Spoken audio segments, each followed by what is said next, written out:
Thanks, and good morning. And I want to follow on from the panel discussion to pose the question, what should drugs cost? It's a fair question. It's one that we at IMS Health hear frequently. And it seems especially fair to ask the question at a time that we estimate that the total spending on drugs globally this year will top $1 trillion. And here in the US, we account for over a third of that total. The issue of cost has also been very much heightened this year by the availability of the remarkable new hepatitis C treatments, as well as the continuous flow of new cancer therapies, bringing new options for patients, but at a price. In just the past 2 years, we've seen the spending on newly launched drugs, those that have been in the market less than 24 months, rise from $6 billion to $21 billion in annual sales. We've seen 4 times as many patients with hepatitis C being treated since the launch of the new drugs Sovaldi and Alisio.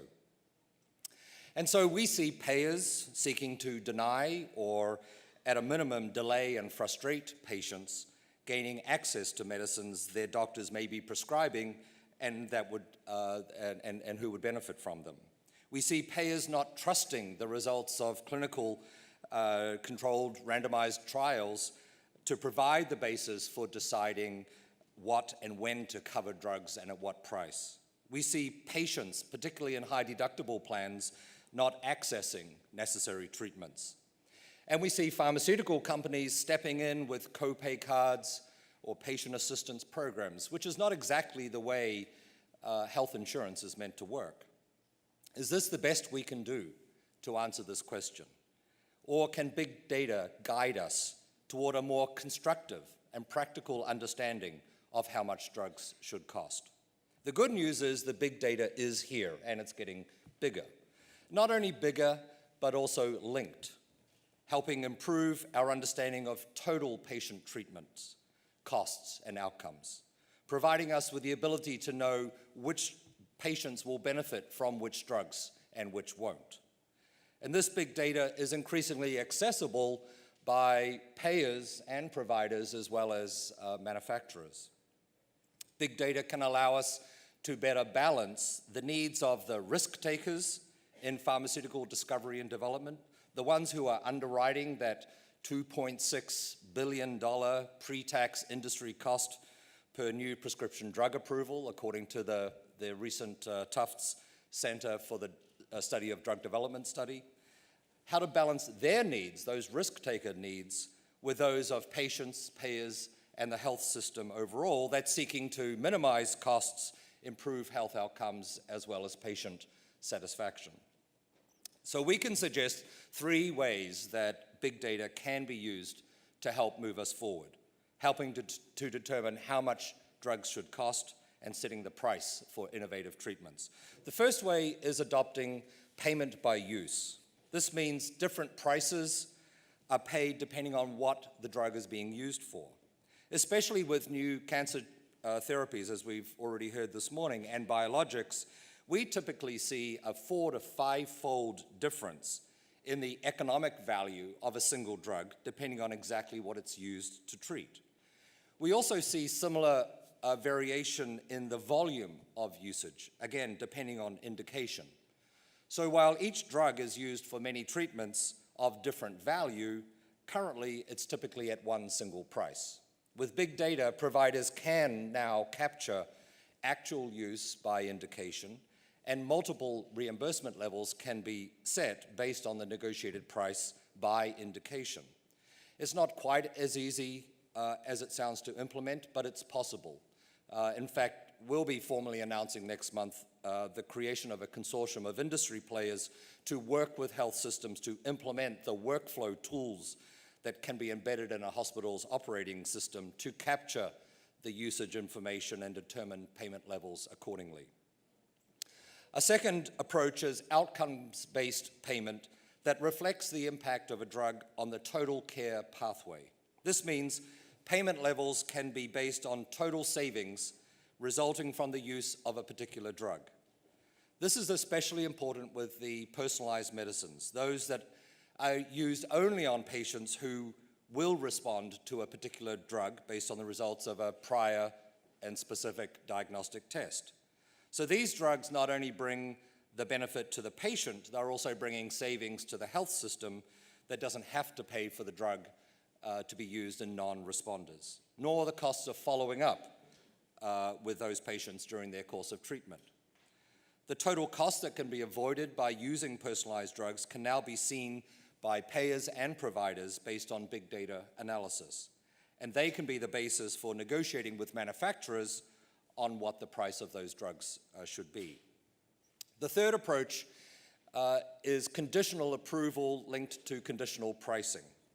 And so this approach helps accelerate the delivery of new medicines to market through a conditional regulatory approval while also establishing a price for the medicine that's also conditional. Some version of this has existed in Europe for quite some time, and that doesn't necessarily mean it's a bad thing. In fact, big data can provide the monitoring and assessment of drugs launched with conditional regulatory approval and conditional pricing. There's no need to wait for the full information. We can measure and track patient use, patient outcomes, and treatment costs in virtually real time by tapping into EHR systems. There can also be transparency so that payers, providers, and regulators can all look at the same data stream. Patient data would be anonymized, of course, to protect patient privacy, but it's patient-specific information. This can be good for patients as well as manufacturers, even as regulators can also improve their oversight function. It's an approach that can help with the pricing of urgently needed new medicines, think Ebola, and can be practically implemented through the use of big data. So we believe each of these three approaches is possible today. These are not very long-term future ideas. These are possible and pragmatic solutions for today. We have enough data. We have the analytical skills to do this. If we have the will and the alignment of interests and incentives, we can make progress in answering this question, how much should drugs cost? Thank you. That was great. Thanks. Are we on? But I'm not going to let you off that easy. Bob and I were listening by the side of the stage, and I was really wondering what Bob would think of Murray's suggestions. So what do you think? I think first of all, having this kind of discussion and data-driven thought is the exact right thing we should be doing. So all of the ideas that are being discussed are ones that are provocative and should be rigorously considered. I think we have to put some things in context that we understand. We don't want to limit innovation. 50% of the economic growth in this country in the last 50 years has been due to medical innovation. Life expectancy gains, the benefit to our economy is dramatic by the new therapies we have. And so some of the things that Murray talks about are incredibly valuable and could be incredibly important in terms of solving some of the issues for us, but they will require a radical transformation of our payment system, which is not our system of government. We look for incremental change. You got government best price issues that prevent this whole variable pricing scheme, because what government requires, if you give anybody a discount, you got to pay, every single prescription you sell to the government has to be at that lowest price. So you can't charge the government more than the lowest price, even though 95% of the prescriptions might be for the most highly valued solution. So let's just stop there and give it. So what would you, if you're going to pick one thing from that, which there are a whole bunch of big ideas in there, can you pick one that's incremental? Is there a... Why do we have to be incremental? Yeah. If it is the right solution, we should have the courage to fight for it and tell our politicians, this is the payment reform, because now we have the data. The question is, throughout the course of the day, do we trust the data, and is it going to be interpreted in a way that is balanced and fair to cover the conclusions that Murray advocates? And are we willing to take that hard look across all the stakeholders and look at a common set of objective data about what is really going on, and then look at the extent to which these policy constraints or payment constraints need to be modified to reflect the fact that we now know a lot more about what drugs work and when they work and how they work. Because and so on, some then we do changes advice. could produce dramatically negative results that that Murray doesn't want, we don't want, that would make things worse. But also outcomes is also an interesting issue, right? Which one we support, that people should pay for the value they get. Last quarter, Apple's iPhone sales, $23.5 billion. $23.5 billion. The reason they make $23.5 billion in one quarter in those sales is because they're saying the value to the consumer that they're paying for is the economic productivity that the consumer is getting, the employer is getting, the quality of life they're getting. But Bob, in the outcomes of a drug, you want to say, oh, you can only get the cost you reduce. Think about Lipitor, not a Celgene drug, unfortunately, but I think it's everybody's drug now. It's now pennies on the dollar. So during the course of the lifetime, people paid more for it, but the company gets no credit for discovering that generic today. And the economic value that Lipitor created for our society, Pfizer got a small percentage of that.